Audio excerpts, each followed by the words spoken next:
अपने आप मुझे लग रहा है आपने ज़िंदगी का इसको मिशन बना लिया है क्या? जब इस दुनिया से जाऊं तो कम से कम लोगों के दिमाग में ये रहेगी कोई एक ऐसा था जो ये काम करता था। मैं किसी को लावारिस नहीं मरने दूंगा। कैसे किसी की मदद करें, कोई ज़रूरतमंद है तो उसको हम कैसे मदद करें दूसरे की, और दूसरे के लिए हमें खड़ा रहना चाहिए हमेशा। जब देश कोरोना की महामारी से गुजर रहा था तब हमारी मुलाकात हुई थी महावीर वसोया से, और आज हम फिर उनसे एक बार फिर मिलने आए हैं, और इसकी वजह है उनका निरंतर सेवा भाव। महावीर भाई, 24 प्रेस में दोबारा स्वागत है। पहले मैं आपसे मिला था कोरोना काल में, जब आपने एक मिशन उठाया था कि जितनी भी लावारिस बॉडी हैं उनको आप अंतिम संस्कार करते हैं। जब एक भाई दूसरे भाई को देखना नहीं चाहता, पूरे देश में महामारी का जो प्रकोप था उसके बीच आपने काम किया था और देश ने आपको बहुत सराहा। सोशल मीडिया पे आपके बहुत सारे वीडियोस भी हैं, लेकिन अब मैं जो देख रहा हूँ मैं इसलिए कि आपने जो उस काम को, जो इस मिशन को कंटिन्यू जो जारी रखा है। पहले तो हम समझ पा रहे थे कि आपको कोरोना काल में आपने ये एक मिशन उठाया था, अपने आप मुझे लग रहा है आपने ज़िंदगी का इसको मिशन बना लिया है क्या? ऐसा ना, ये कोरोना काल में सेवा मिली थी, जो लोग बाग हाथ नहीं लगा रहे थे वो तो वो था ही।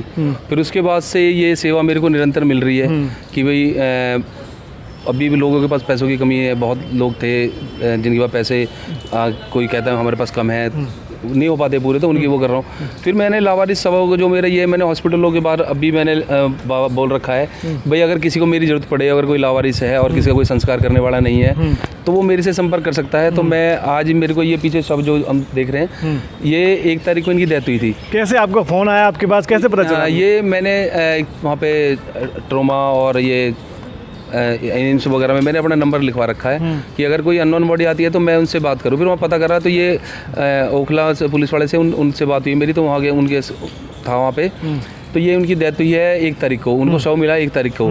फिर ये इसको शव को लेके मॉर्चरी में रख दिया इन्होंने। मॉर्चरी के बाद आज काफ़ी जद्दोजहद के बाद कई दिन से इनका ढूंढा ढांडी कर रहे थे कि कोई मिल जाए, इनका जानकार मिल जाए, तो कोई नहीं मिला। तो आज इनका सुबह हमने पोस्टमार्टम कराया। पोस्टमार्टम करा के फिर आज इनका शव को हम यहाँ लेके आए, तो आज इनका फिर मैंने अपने हाथ से संस्कार करा। और मैं आपको दिखाना चाहूँगा निरंतर ये जो है ये काम चल रहा है, और इसका जो भी खर्चा है वो आप खुद बेयर करते हैं।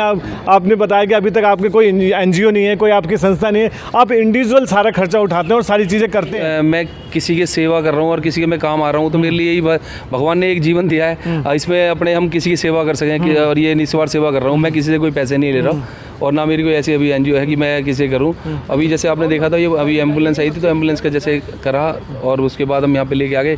अब यहाँ पे जो संस्कार में जो भी खर्चा होगा मैं अपनी तरफ से कर रहा हूँ, और मैं किसी से कोई पैसे नहीं लेता। और मेरा बस यही है कि मैं कैसे भी करके किसी के काम आ सकूँ, किसी की सेवा कर सकूँ, और इससे बड़ी सेवा मुझे कोई लगी। निरंतर कंटिन्यू करने में ये प्रेरणा कहाँ से मिलती है? निरंतर कंटिन्यू इतना एनर्जी कहाँ से लाते हैं? और जगह जगह मैं आपको देख रहा हूँ, मैं भी आपको आने से पहले मैं सर्च किया सोशल मीडिया पे, आपकी बहुत सारी वीडियोज़ भी हैं, तो ये सब कैसे कर पाते हैं? जैसे अपने किसी काम पे जा रहा हूँ वो तो बात अलग है, अब फ़ोन पता लगी कि ऐसे आज इनका पोस्टमार्टम होगा, तो फिर मैं अपने काम छोड़ के फिर मैं अपने यहाँ पे आ गया, तो उसमें लगे रहे कि पोस्टमार्टम हुआ।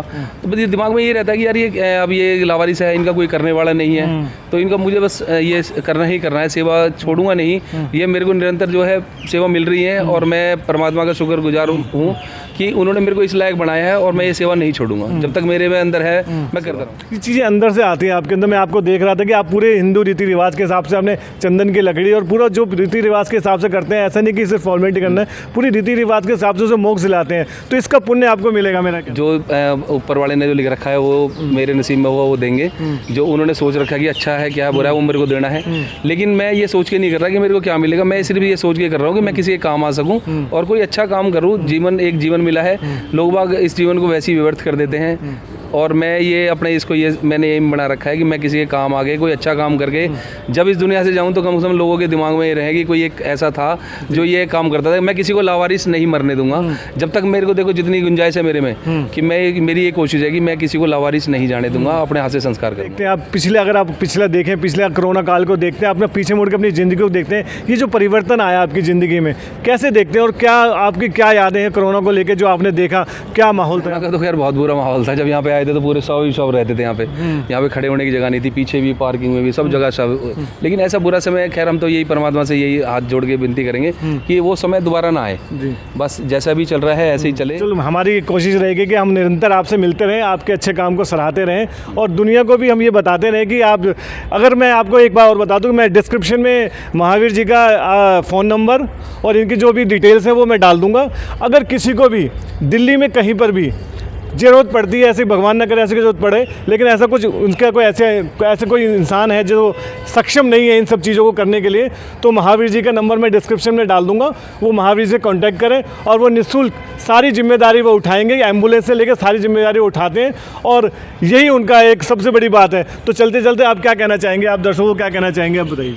बस मैं सबसे यही विनती करूँगा कि हमें कैसे किसी की मदद करें, कोई ज़रूरतमंद है तो उसको हम कैसे मदद करें दूसरे की, और दूसरे के लिए हमें खड़ा रहना चाहिए। कहा अब फिर कह रहा हूँ कि समाज में ऐसे लोग बहुत कम मिलते हैं जो इस तरह के काम करते हैं, तो हमें इन ऐसे कामों को सराहना चाहिए, उनका हौसला बढ़ाना चाहिए, जैसे भी हो हमें उनके साथ खड़े रहना चाहिए। अगर आप भी ऐसे किसी इंसान को जानते हैं जो समाज के लिए निरंतर कुछ अच्छा काम कर रहा है, तो हमारे कॉन्टैक्ट नंबर पे, हमारी डिस्क्रिप्शन पे, हमारी डिटेल पे जाके हमें कॉन्टैक्ट करें। हम ज़रूर उन्हें कवर करेंगे और समाज को उनकी पॉजिटिव दिखाएंगे, और हम ऐसे ही निरंतर समाज के लिए काम करते रहेंगे। आप देखते रहिए 24 प्रेस।